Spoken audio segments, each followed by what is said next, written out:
as we explore the new world for what we must conquer and evolve as people.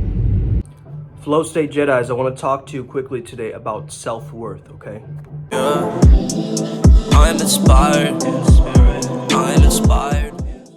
Hey there guys, I want to talk to you guys today about self-worth. My name is Sumedh Chatterjee, founder of the Flow Zone Academy, which means that I help you feel and perform better.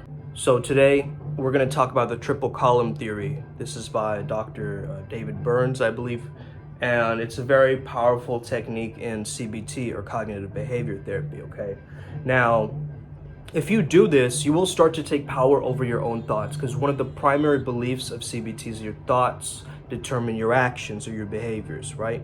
So once you can get really conscious of your thoughts and catch them like Pokémon, you can reframe them, or you can have a better rational response towards them. So here is the triple columns, okay?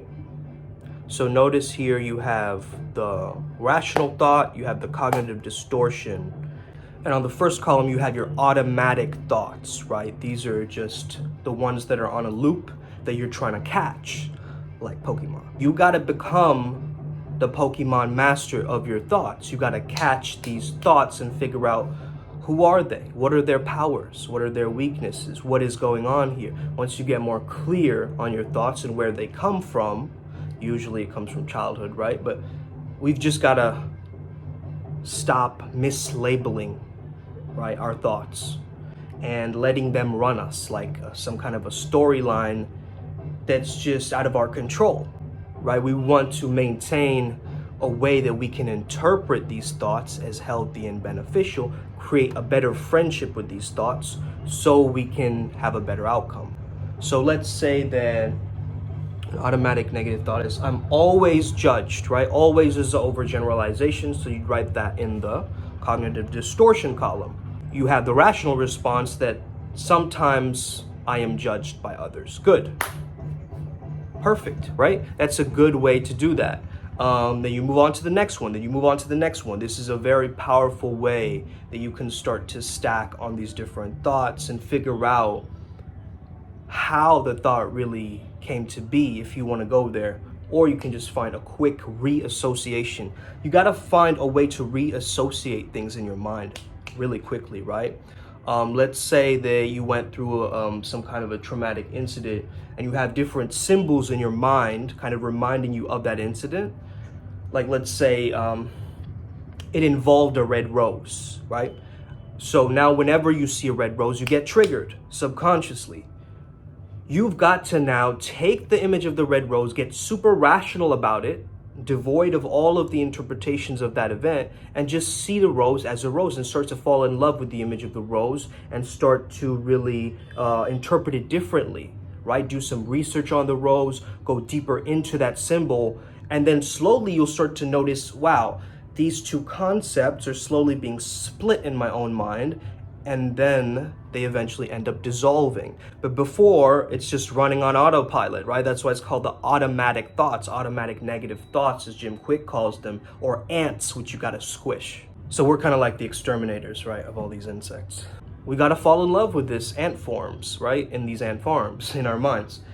Once you do that, you can really take power over your own lack of self-worth, because this is really the keystone towards what happens when you feel low self-worth. Is you've told yourself so many times that I'm not good enough, this is not working, I can't have it, and you put yourself into that state of low self-worth.